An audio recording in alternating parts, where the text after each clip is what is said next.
То, что мы сейчас расскажем, многих может шокировать. Мы расскажем о технологиях НЛО.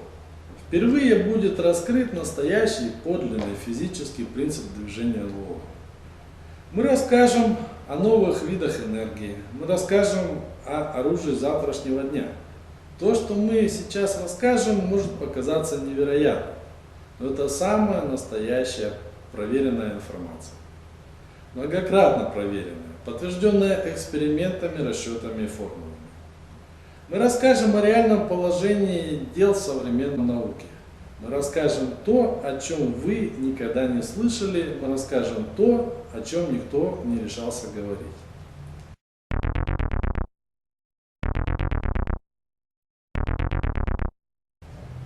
Когда мы отдаем ребенка в вуз, мы надеемся, что он получит качественное образование. Нам бы этого очень хотелось, но реальность несколько другая. Есть один забавный математически доказанный факт. Если бы реальный мир был создан по современным законам физики, то он не просуществовал бы ни секунды. Не было бы ни планет, не было бы Солнца, не было бы ничего. Было бы моментальное схлопывание системы. Лавинообразный процесс – это доказано математически. Ньютон вывел замечательную формулу, закон всемирного тяготения. Но есть одна особенность. Формула выведена буквально наугад, яблоко по этой формуле на Землю упасть не может в принципе. Яблоко по этой формуле может только улететь в космос дальний. Для того, чтобы яблоко на Землю все-таки упало, необходимо, чтобы перед формулой стоял минус. В физическом смысле это самый настоящий, волшебный, ниоткуда не взятый минус. Буквально имеет место самая банальная подтасовка, прописанная во всех современных учебниках. Луна на таких законах в принципе не могла бы держаться на орбите. Нет сил, обеспечивающих равновесие. Проверить это может любой физик. Задать единичное смещение и просчитать, куда именно направлены силы. Но самая большая беда, что этот минус не единственное вранье в системе образования и фундаментальной науки. Большая часть современной физики построена на подтасовках и фальсификациях. Масштабы фальсификации настолько огромны, что это околонаучное вранье прописано практически во всех учебниках. За наиболее правдоподобное вранье имело даже место выдвижение на Нобелевские премии. Процесс разрастался как снежный ком. Для того, чтобы обосновать фальшивый минус, без которого яблоко на Землю упасть не может, создавались целые науки, осуществляющие волшебные операции с минусами. Примером может служить векторная алгебра. Суть в следующем. Есть такое понятие величина, скалярная величина. Это обобщение конкретных понятий длины, площади, веса и так далее. В природе это метр, литр. Никакая величина в природе не может быть отрицательной. Это легко проверить экспериментально. Куда бы мы не направляли этот метр, как бы мы его в пространстве не располагали, он не может быть отрицательным. Конечным значением любой величины линейной является 0. Дальше за нулем вообще нет никакой величины. Это экспериментально доказано, но теоретикам нужен минус. Без него яблоко на Землю не падает. Можно было докопаться до сути, разобраться в причинах, исправить ошибку. Но теоретики делают проще. Теоретики выстраивают целую систему правдоподобного вранья. И именно векторная алгебра, как наука, занимается подменой понятий число и величина. Подмена понятий – это когда жирафа называют крокодилом. 48 метров – это не число, а величина. И 48 миллиметров – это не число, а величина. Сами величины не являются числами. Посредством чисел мы можем только их описывать. Другой момент. Можно ли из ничего сделать нечто? Но вот взять ровно ничего и из ничего что-либо построить. Можно ли набрать нулей, из них что-нибудь реальное создать? Ну, к примеру, берем 0, прибавляем 0, прибавляем 0. Получим ли мы какой-либо результат? Сколько бы мы нулей не прибавляли, как бы мы в этом направлении не продвигались, любое количество нулей ничего кроме нуля нам дать не может по определению. От нуля овечек мы получим 0 ягнят. 0 посеянного зерна нам даст 0 урожая. Это понимает любой здравомыслящий человек, но понимает не каждый академик. Некоторые академики мечтают о том, что источник диаметра 0 может что-либо состоять. Например, может состоять отрезок, прямая. То есть в их представлении буквально расстояние может состоять из ничегошек. Давайте проведем эксперимент. Разделим длину на составные части. Мы можем делить на какие угодно части, на большие, на маленькие, на очень маленькие. Результатом деления не будет являться 0. Результатом деления будет являться линейная величина. Давайте рассмотрим по-другому. Давайте попробуем создать расстояние.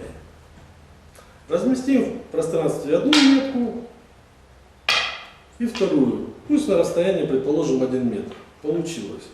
Теперь давайте попробуем создать длину. Расположим между нашими двумя метками точки диаметра 0. Одну точку, 2, 10, 110, миллион, миллиард. Точки диаметра 0 у нас являются ничегошками. Они не могут составлять длину. Для того, чтобы нам получить длину, нам надо взять какое-то выражение длины. Мы можем взять какие-то отрезки.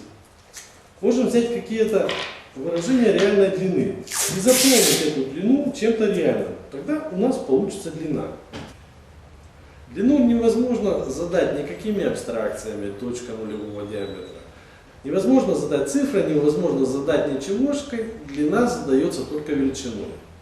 Теории о ничегошках преподаются в лучших вузах страны, в том числе в МГУ.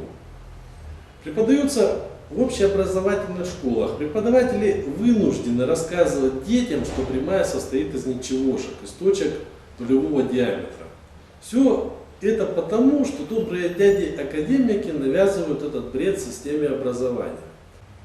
Далее. Не существует никаких отрицательных сил. И это легко доказать экспериментально. Мы можем приложить в плоскости любое усилие. Большое усилие, малое усилие. Но мы не можем приложить к плоскости отрицательное усилие. Мы можем давить на плоскость или тянуть ее на себя. В любом случае мы получаем положительную силу. Значение от нуля до бесконечности. Это экспериментально доказано. Но некоторым академикам отрицательные силы и отрицательные энергии необходимы. Без этого не сойдутся их теории. И академики в буквальном смысле идут на обман. Возникает вопрос, кто, собственно, несет ответственность за то, что нашим детям в учебных заведениях забивают голову бредом. Что такое физическое деление ран?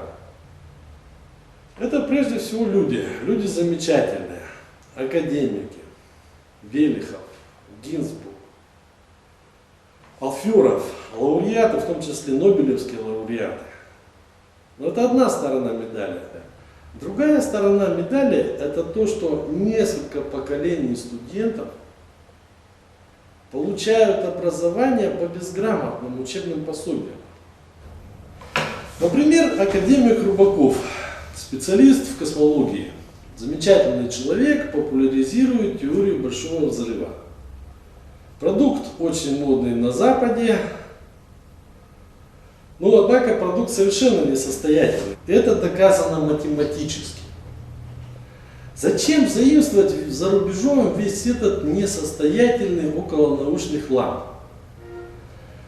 Те ученые, которые пропагандируют Большой взрыв сегодня, в 21 веке, являются такими же шарлатанами от науки, как средневековые алхимики, добывающие золото, скажем, из мышиного помета. Ситуация в современной фундаментальной физике сродни со средневековьем. Какой только бред не воспевается. Темная энергия, кротовые норы. Одни названия чего стоят. Если теория несостоятельна, зачем ее прививать в наше научное пространство? В науке много разговоров о многомерных пространствах. Давайте проведем эксперимент и выясним, сколько действительно мерностей имеет пространство, в котором мы находимся. Речь идет о геометрических мерностях. Возьмем опытный объект, имеющий реальную массу, реальный объем. Переместим этот объект в ортогональных направлениях. Переместим его вертикально, поднимем вверх, опустим. Переместим в направлении север-юг. Это вторая геометрическая мерность. Переместим в направление запад-восток. Третья геометрическая мерность. Результат однозначен. Опытный шар не может быть перемещен вдоль каких-либо любых дополнительных осей, заданных ортогонально исходу. Все перемещения этого шара через прямой угол, да, совпадают с ранее озвученными осями. То есть экспериментально доказано, что пространство, в котором мы находимся, имеет ровно 3 геометрические мерности. Не 5, не 8, не 16, ни сколько было-то еще. Ровно 3 геометрические мерности. Ни одна из этих геометрических мерностей не является временем. Мы не можем расположить время под прямым углом к ранее обозначенным геометрическим мерностям. Время само по себе не является геометрической сущностью, геометрической мерностью. Представление о том, что время якобы является дополнительной геометрической мерностью, они интеллектуально несостоятельны. Они являются околонаучными спекуляциями. Их рекламируют шарлатаны от науки. Да, некоторые из них академики, но это самые настоящие шарлатаны, такие же, как средневековые алхимики. Вы видели реальный эксперимент. Раз доказана трехмерность нашего реального, единственного реального пространства, то все остальные пространства, не трехмерные, являются выдуманными, несуществующими, шарлатанскими пространствами. Вне зависимости от того, кто их придумал и каким академикам это нравится. Для обоснования кривой геометрии используется банальная подмена терминов. Подмена терминов — это когда шифонер называют унитазом. Давайте рассмотрим пример из репертуара современных теоретиков. Пусть поверхность сферы является пространством, тогда прямая, проведенная на этой поверхности сферы, будет иметь непрямую форму, будет иметь кривую форму. Стоп. А теперь давайте вдумаемся в то, что мы сейчас услышали. Пусть поверхность сферы будет являться пространством. Поверхность сферы изначально является плоским объектом. Ни один плоский объект не имеет никакого объема. Ни один плоский объект не может являться по определению пространством. То есть в наличии самая банальная подмена терминов, самая банальная фальсификация. Эти подобные фальсификации используют самые обычные шарлатаны от науки. Все кривые геометрии и последующие научные построения, построенные на этих кривых геометриях, изначально являются фальсификацией, никчемной околонаучной спекуляцией. Методики применяются действительно анекдотические. Действительно все как в анекдоте. Отрываем таракану 2 ноги, дуем свисток, таракан ползет. Отрываем таракану еще 2 ноги, дуем свисток, таракан ползет.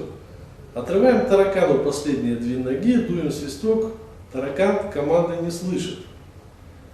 Вывод: с потерей 6 ног таракан теряет слух. Это, конечно, анекдот. Но путать плоское с объемным — это не умнее, чем путать ноги и уши. Сказки об искривлениях пространства ученые придумали, чтобы как-то обосновать свою беспомощность в решении элементарных задач. Давайте проведем эксперимент по обнаружению пространства. Это сделать в принципе несложно, да? Мы находимся в пространстве, попытаемся в нем обнаружить подпространство и обнаружить искривление. Возьмем аналог геодезической линии. Возьмем опытный объект органического происхождения тыкву. Если геометрическая концепция теории относительности верна, то опытный конец искривленной линии, аналога геодезической, у нас попадет в подпространство. Если геометрическая концепция теории относительности не верна, то у нас конец искривленный попадет в тыкву, расположенную в реальном трехмерном пространстве. Пробуем, испытываем. Вне зависимости от количества экспериментов опытный объект у нас в подпространство не попадает. Опытный объект попадает в тыкву, размещенную в реальном пространстве. Сомневающиеся в результатах эксперимента теоретики могут заменить опытный объект тыква на голову сомневающегося теоретика. Единственное, что теория относительности позволяет, это правдоподобно фальсифицировать результаты. Если теоретик набрал в исходной аксиоматике, то что бы он дальше не рассчитывал, какие бы у него не были замечательные результаты, они будут являться фальсификацией. При таком подходе нет ровно никакой причинно-следственной связи между результатами расчета и реальным физическим явлением, между предполагаемым и действительным. Если в результате состряпанных расчетов вы получили цифру 6, то это не значит, что у Земли 6 лун, или на руке 6 пальцев, или что существует какой-то темный палец в кротовой норе. Это лишь означает, что у вас исходный расчет построен на неверной аксиоматике. Можно получить цифру 6, но нужно, чтобы была причинно-следственная связь между явлением и расчетом. Все кривые построения имеют столько же отношения к отклонению пучка фотонов, столько же, сколько к форме семечка в желудке шерстистого носорога. Ровно никакого отношения. Все это блеф и банальная околонаучная фальсификация. Мы привыкли воспринимать теорию относительности как что-то умное. Но объединение необъединяемых вещей – это метод шарлатанов. Можно сколько угодно навыдумывать континуумов, но они изначально не могут иметь никакого научного смысла. Например, цветотемпературный континуум, реальные физические процессы, да? Термины физически связанные. А в действительности физического смысла нет как такового. К примеру, можно разбираться в городском бюджете и в системе канализации. Но если смешать городской бюджет и систему канализации, то в этом бюджетно-канализационном континууме уже не сможет разобраться ни один специалист. Он может стараться, он может казаться умным, но статьи бюджета уже смыты канализацией. Поэтому люди здравомыслящие разбираются отдельно. Отдельно разбираются с канализацией, отдельно с бюджетом, отдельно разбираются со временем, отдельно разбираются с пространством. Известное выражение «сало, мед, компот и гвозди» наглядно передает смысл континуума. Смешаем сало, добавим туда немножко гвоздей, добавим туда компота. Мы получили замечательный сало-гвоздиковый континуум. Научного смысла в этом сало-гвоздиковом континууме ровно столько, сколько в пространственно-временном континууме от Эйнштейна. То есть никакого смысла. Кушать это уже не стоит, в канализацию это выливать не стоит. Зато мы можем беззаботно врать, что гвозди, соприкасаясь с салом, искривили пространство, в результате которого освободилась энергия. Сначала сказки о том, что прямая состоит из ничегошек. Потом сказки про то, что плоские объекты являются объемные. Потом сказки про то, что пространство искривляется. В современном виде это уже не наука физика, это уже наука фантастическая ботаника. И ученые, которые эту науку развивают, они должны называться докторами фантастических наук. Закон Ньютона равно выполняется в модели Вселенной, состоящей из двух тел, и в модели Вселенной, заполненной множеством тел. Мы сами знаем, да, что Вселенная у нас заполнена множеством тел. По современным представлениям, воздействие внешних тел якобы уравновешено. Если мы спросим современных теоретиков, а действительно ли воздействие внешних тел уравновешенное дает ноль силы? И кто это, собственно, проверял? То в результате выяснится, что это никто не проверял, расчетов не производил. И современным академикам об этом, что внешние тела воздействия не оказывают, в буквальном смысле поведала бабушка. И академики этой бабушке поверили. И это уровень современной фундаментальной науки.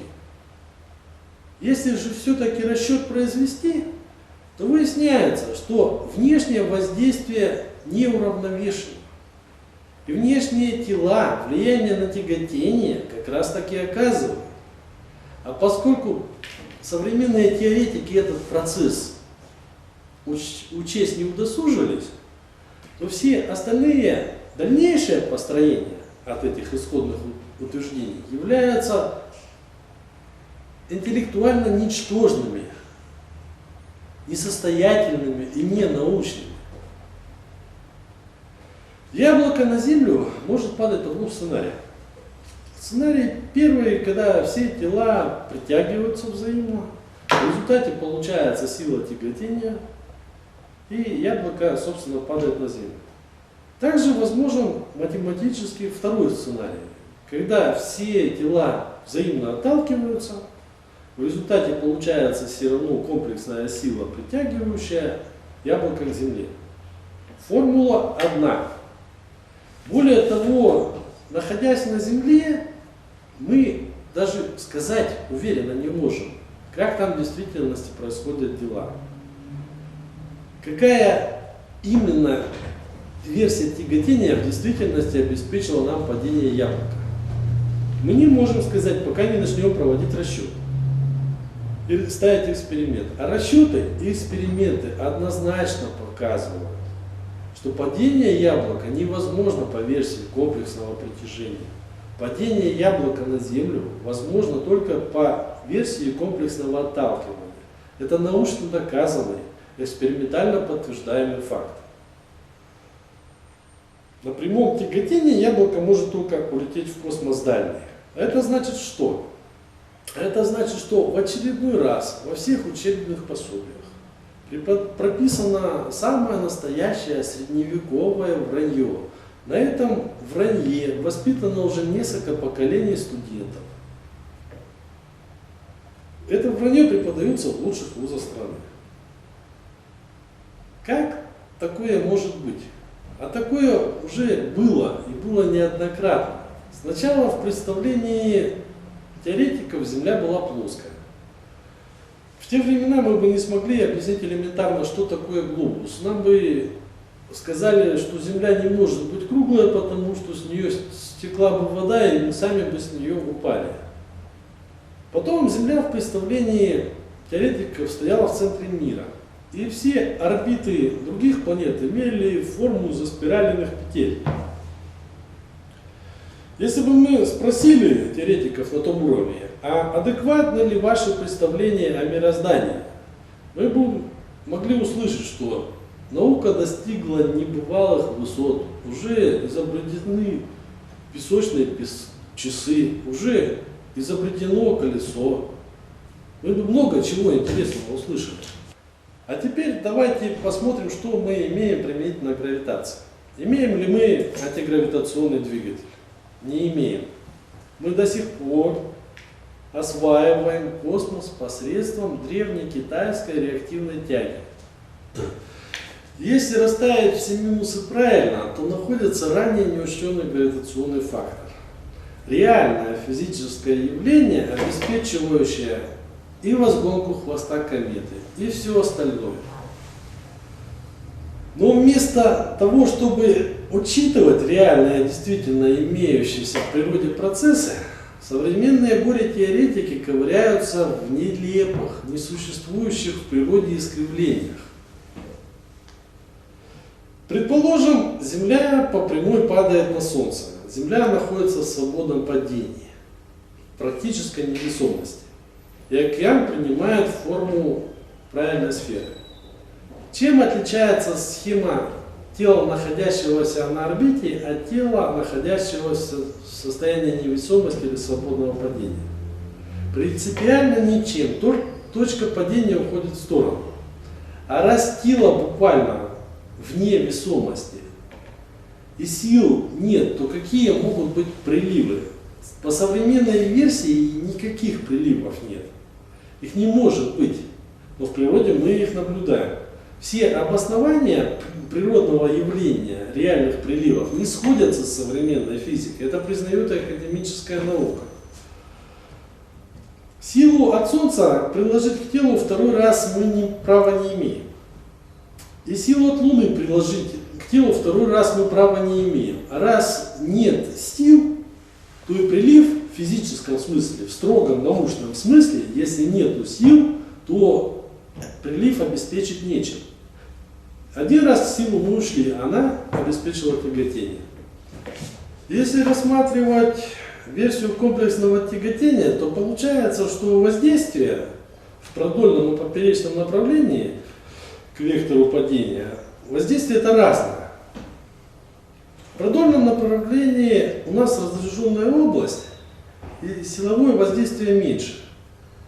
Вода поднимается на планете как раз с двух сторон. С одной стороны больше, с другой стороны меньше. Что полностью сходится с расчетом по версии комплексного тяготения и с наблюдениями. Если отбросить в стороны фантазии размечтавшихся ученых, если следовать только достоверным научным фактам, то пространство, какое оно есть, бескрайнее. Оно не конечно во всех направлениях. Все пространство на макроуровне равномерно заполнено галактикой. Нет никаких концов пространства, нет никакого края Вселенной. Вселенная не возникала в результате каких-либо волшебных больших взрывов. Никакое пространство не искривляется. Не искривляется ни здесь, ни там, ни где-либо еще. Вселенная была всегда и везде. Это строгий, математически доказанный факт. А теперь о хороших новостях. Если исправить из физики этот околонаучный бред, то в результате получается как раз та теория, не имеющая пределов применимости, та теория, которая уже сегодня позволяет получить доступ к невероятно мощному источнику энергии. К той энергии, которая покроет все потребности человечества. Энергии, которая мощнее всего, что имеется сейчас, в том числе ядерная энергия. И эта энергия доступна уже сегодня. Кроме того, эта энергия экологически чиста. Это практически бесплатная энергия.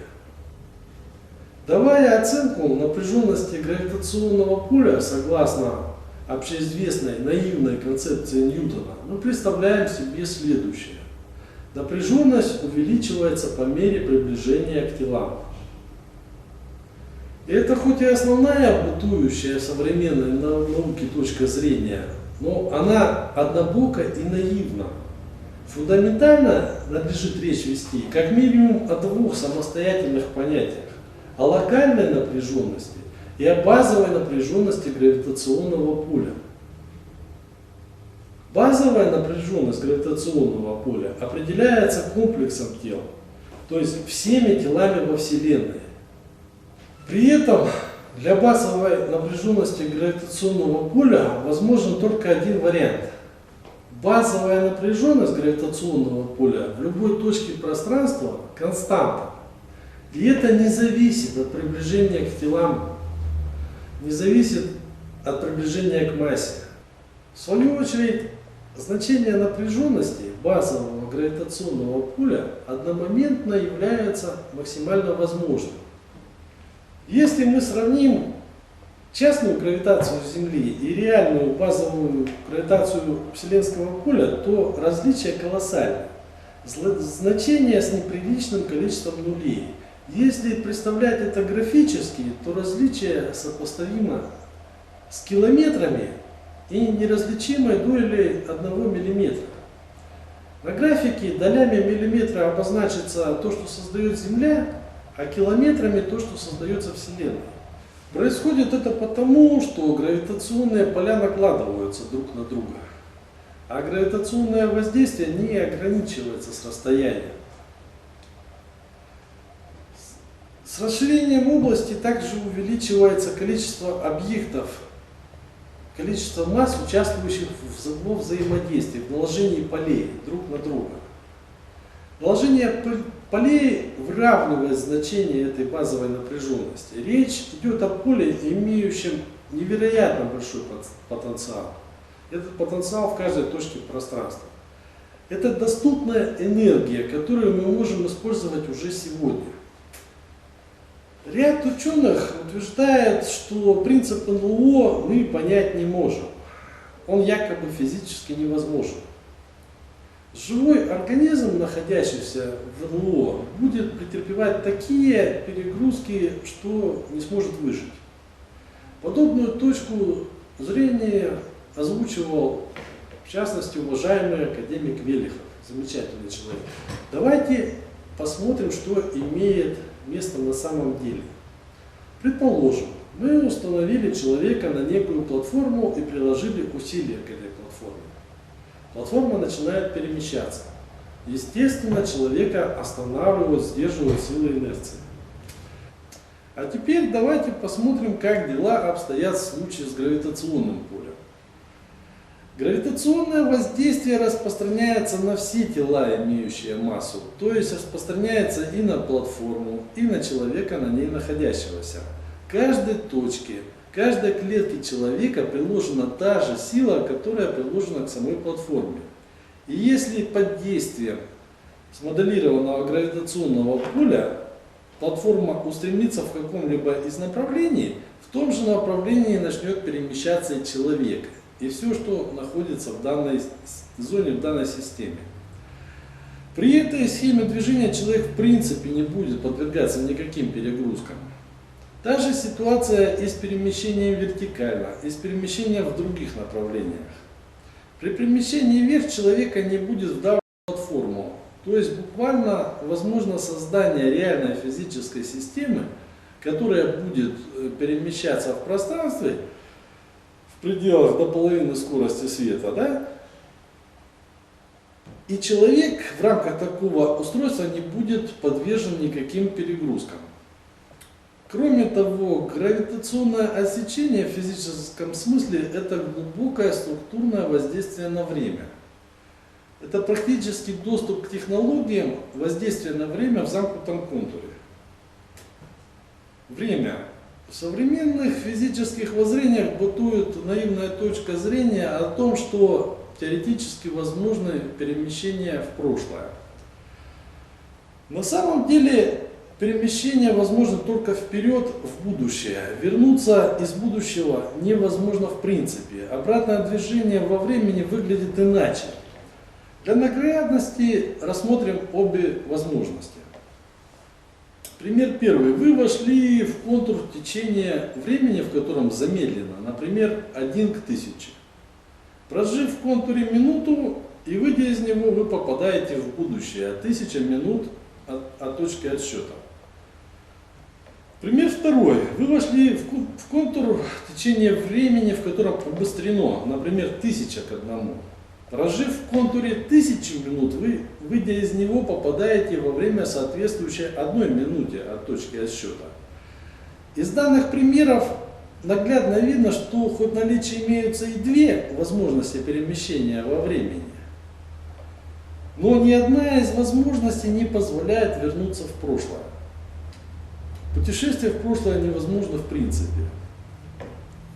Но это при наличии соответствующего устройства совершенно не мешает 2 месяца в своем измерении собирать стартовавшие боеголовки соперника, которые в земном времени летят полчаса. Это технологически достижимо уже сегодня. Что реализация сверхтехнологии означает на практике? Прежде всего, речь идет о технических устройствах, способных перемещаться со скоростью 1/2 скорости света и выше, вплоть до 2/3 скорости света, безо всяких перегрузок для пилота. Ни одна современная система технологически не может конкурировать с подобными устройствами. Самая современная авиатехника одномоментно выпадает из всяческой конкуренции. Ей просто недоступны такие скорости. Представьте воздушный бой, при котором с одной стороны обычные боевые, пусть и очень современные самолеты, пилоты которых получают перегрузки при маневрах, и с другой стороны летательные аппараты, в которых перегрузок нет и практически нет ограничений по скорости. Ни о каком реальном сопротивлении в такой ситуации говорить не приходится. Вообще в рамках околоземного пространства такие скорости излишни. С такими скоростями разумнее осваивать дальний космос. Вторая подробность, так называемый гравитационный щит. Об аэродинамике подобных устройств заботиться в принципе не требуется. В аэродинамическом смысле форму корабля определяет буквально капсула, состоящая из силового поля и всего того, что в этом поле находится, всего того, что это поле тащит вместе с кораблем. Ограничений по среде никаких нет. При входе в атмосферу никакого сопутствующего горения наблюдать мы не сможем. Капсула не имеет жесткого контура, обеспечивающего трение. Корабль с равным успехом может перемещаться как в атмосфере, так и в безвоздушном пространстве, так и под водой. В одном случае он окружен капсулой из воздуха, а в другом капсулой из воды. При этом капсула выполняет роль тарана. Формально даже нет ограничения и на перемещение в твердых породах, как это фантастически не звучит. Обшивка корабля не будет повреждаться, она даже в привычном смысле не будет контактировать со средой. Кроме того, сбить такой корабль современными боевыми средствами не представляется возможным. Любой боезаряд встречает капсула, по сути вязкая стена, поглощающая все механические воздействия. Характеристики поля таковы, что пробить ее механически невозможно в принципе. В силовом плане картина следующая. Предположим, некий объект, пускай это будет пушечное ядро, встречным курсом на большой скорости приближается к кораблю. Столкновение неизбежно. По мере приближения объект начинает испытывать все большее воздействие сил гравитации, направленных навстречу. Сила увеличивается обратно пропорционально квадрату расстояния. В конечном итоге наш объект, так и не приблизившись к обшивке корабля, вязнет в капсуле и соскальзывает в сторону. Сам корабль и все, кто в нем находится, при этом могут даже не ощутить это внешнее воздействие, поскольку речь идет не о поле, генерируемом самим кораблем, а об отсечении внешнего поля. Того поля, которым пронизано все пространство, того поля, которое создается именно комплексом небесных тел. Именно с этим измененным внешним полем контактирует любое внешнее тело, приближающееся к кораблю. Это силы практически неимоверные. Причем в энергетическом плане это неисчерпаемый источник энергии. В результате данного потребления энергии мы ничего не утратили. В результате данного потребления энергии мы буквально на микродолю замедлили общий разлет нашей Вселенной. Причем разлет замедлился на самое трудновычислимое значение, а вся энергия досталась нам. Это неисчерпаемый ресурс.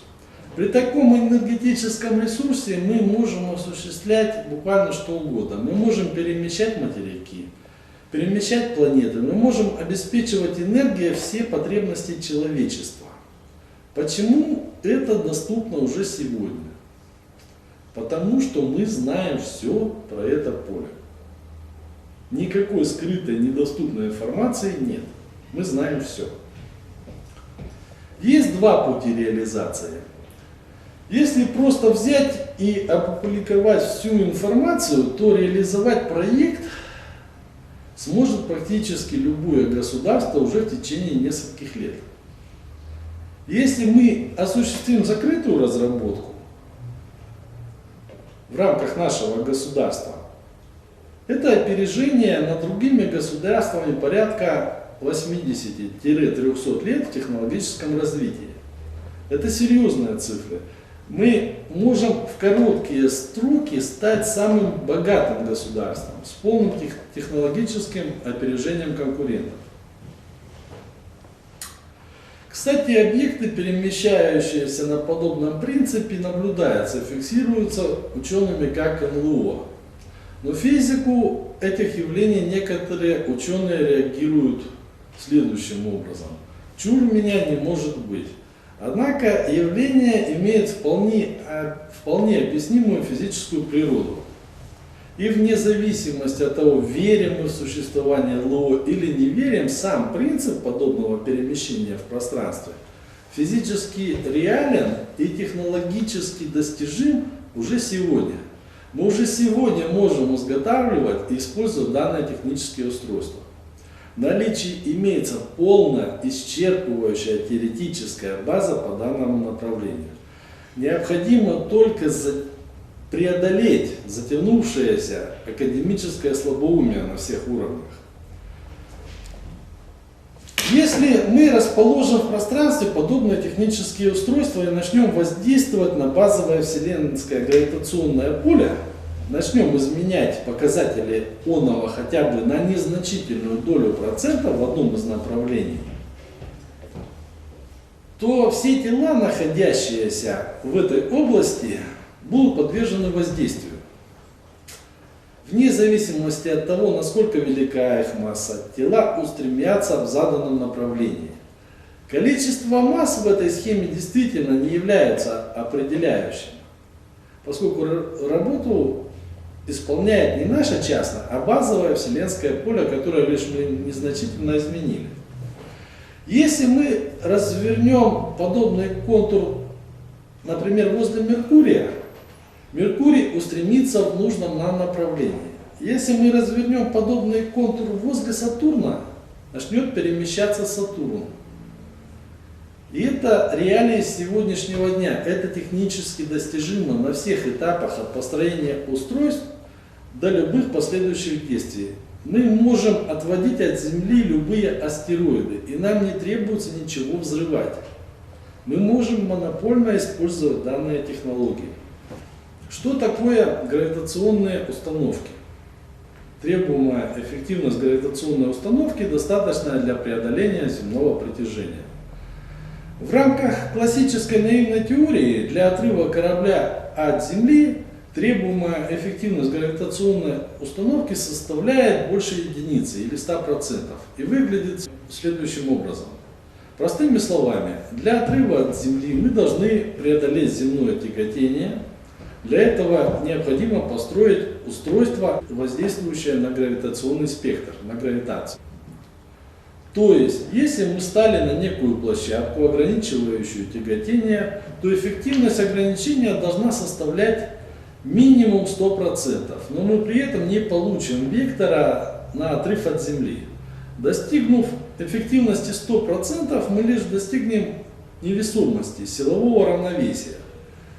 Чтобы взлететь, требуется еще какая-то доля процента. Кроме того, практика показывает, что эффективность в виде 100% недостижима. Но в реальности, по действительным физическим проявлениям, дела обстоят в принципе не так. Гравитационный потенциал базового поля константа. Требуемая эффективность гравитационной установки, показатель, отражающий необходимую меру использования в процентах физического явления для достижения заданного результата, рассчитывается как эффективность, требуемая в процентах, отношение массы Земли к массе большего из известных наблюдаемых физически возможных тел. Требуемая эффективность в этом случае составляет малые доли 1%, то есть имея достижимое на практике значение. Все, что вы услышали, подтверждается экспериментами и математическими расчетами. Имеется полная доказательная база. Предоставленные материалы для физического отделения ран разгромны. По данным фактам ни один академик не сможет возразить ничего вразумительного. Потому что дела обстоят именно так, как мы описали. Правда на нашей стороне. На проверку получается, прямого тяготения нет, темной материи, темной энергии нет, большого взрыва нет и быть не могло. Пространственная концепция АТО несостоятельная, векторная алгебра с одним глазом, квантовой теории гравитации толковой нет и не было никогда. Теории времени нет. Ну и что есть у современной академической науки? Физика от Ганса Христиана Андерсена. Представьте, что вы пекарь и печете хлеб в XI веке. Вам без разницы, какие минусы и какие силы куда направлены. Но если ученые эти плюсы расставят верно, то когда-нибудь наступит момент, когда вы не будете пихать в топку дрова, и хлеб будет выпекаться на электричестве. С электротеорией так и произошло. Плюсы и минусы расставили верно, мы имеем, что имеем. В гравитации плюсы и минусы расставить не смогли. В результате этого нет никаких антигравов, ни других устройств. Из-за того, что минусы расставлены не так, все гравитационное кажется фантастическим. Таким же фантастическим, как электричество казалось недостижимым пекарю XI века. Если вы современный пекарь, и вы отдадите сына в физический вуз, то ему там сломают мозг.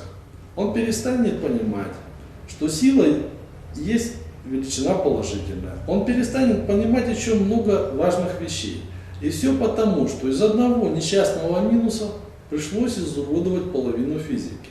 Современный ученый не понимает совершенно простых вещей, что силами притяжения изнутри не заставить разлетаться даже колготки.